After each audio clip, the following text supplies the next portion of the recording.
साथीहरु नमस्ते, स्वागत छ फेरि एउटा नयाँ भिडियोमा। आजको विशेष टपिक के रहेको छ भन्ने यहाँले थाहा पाइसक्नुभयो थम्बनेल हेरेर। हो साथीहरु, आजको विशेष टपिक भनेको हामीले टिकटकमा फलोअर्स कसरी बढाउने, त्यो पनि एक क्लिकको भरमा हाम्रो फलोअर्स बढ्छ, त्यो पनि 100% रियल र मोनेटाइज पनि हुन्छ। र आउनुहोस् ढिला नगरी भिडियोलाई सुरु गरौँ। सबैभन्दा पहिला हामीले आफ्नो टिकटक एप्लिकेसनलाई ओपन गर्नुपर्ने हुन्छ। त्यसपछि यहाँनिर देख्न सक्नुहुन्छ प्रोफाइल भन्ने अप्सनमा चाहिँ यहाँनिर गएर हामीले चेक गर्न सक्छौँ। यो चाहिँ मेरो साथीको आइडी हो। यसमा चाहिँ फलोअर्स कति पनि छैन, जम्मा 87 फलोअर्स मात्रै छ। र म यो फलोअर्सलाई चाहिँ बढाएर देखाउने वाला छु र हजुरहरूले पनि यो प्रविधिले बढाउन सक्नुहुनेछ। सो सबैभन्दा पहिला हामीले चाहिँ फलोअर्स बढाउनको लागि होम सेक्सनमा जानुपर्ने हुन्छ। होम सेक्सनमा गइसकेपछि त्यहाँनिर यहाँ सर्च बार छ। सर्च बारमा एकपटक कुनै पनि नाम आफूले सर्चिङ गर्नुपर्ने हुन्छ। जस्तै कि मैले यहाँ विकास विष्ट मेरै नाम सर्चिङ गरेँ। सर्चिङ गरिसकेपछि यस्तो प्रकारको इन्टरफेस खोल्छ। यहाँनिर देख्न सक्नुहुन्छ युजर भन्ने छ। यो युजर भन्नेमा एकपटक क्लिक गर्नु होला र खेल अब यहाँदेखि सुरु हुन्छ। सो साथीहरु, भिडियोमा चाहिँ अगाडि बढ्नुभन्दा पहिला भिडियोलाई चाहिँ लाइक, कमेन्ट, सेयर र सब्स्क्राइब गर्नुहोस् है। अब यहाँनिर देख्न सक्नुहुन्छ अब क्लिकको भरमा फलोअर्स बढ्छ भनेको थिएँ मैले। हो साथीहरु, साँच्चै क्लिककै भरमा फलोअर्स बढ्छ। तपाईहरुले चाहिँ के काम गर्नुपर्ने हुन्छ भनेपछि यहाँनिर देख्न सक्नुहुन्छ जसको थोरै फलोअर्स छ, जसको जस्तै यहाँनिर अलिक कम फलोअर छ, त्यस्तो साथीहरुलाई चाहिँ तपाईहरुले फलो गर्नुपर्ने हुन्छ। अब सोच्नु होला फलो गर्दा जसको पनि बढ्छ, तर म्याजिक अर्कै छ।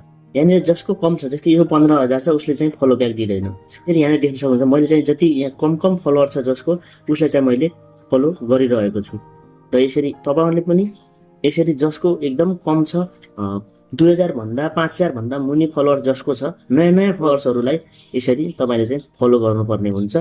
र जति चाहे त्यति फलो गर्न सक्नुहुन्छ। यसरी यहाँनिर देख्न सक्नुहुन्छ यति मैले चाहिँ यति साथीहरुलाई फलो गरेँ र यति साथीहरुलाई फलो गरिसकेपछि अब के गर्ने भनेपछि सो हल्का ब्याक आउनु होला। ब्याक आइसकेपछि यहाँनिर ब्याक आइसकेपछि आफ्नो प्रोफाइलमा जानु होला र 24 घण्टासम्म चाहिँ त्यो फलो गरेको साथीहरुलाई चाहिँ वेट गर्ने।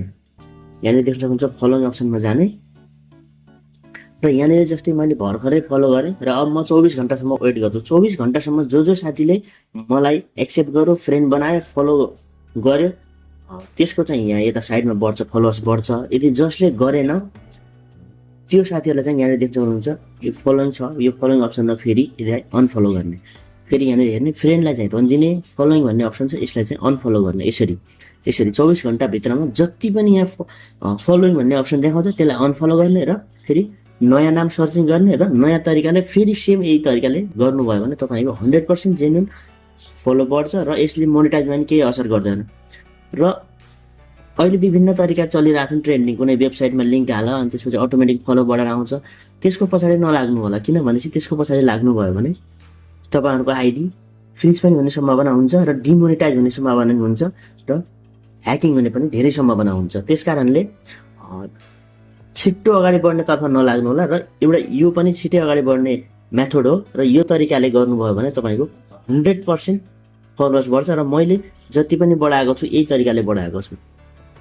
यो प्रक्रियाले गर्नु होला साथीहरु र 100% फलोअर्स बढाउनु होला। सो साथीहरु, भिडियो कस्तो लाग्यो? यदि भिडियो मन परे लाइक, कमेन्ट, सेयर र सब्स्क्राइब गर्न नबिर्सनु होला। यदि लाइक कसरी बढाउने भन्ने विषयमा भिडियो चाहनुहुन्छ भने कमेन्ट गर्नु होला र म त्यो विषयमा पनि भिडियो लिएर आउनेछु। आजलाई हस्त, जय।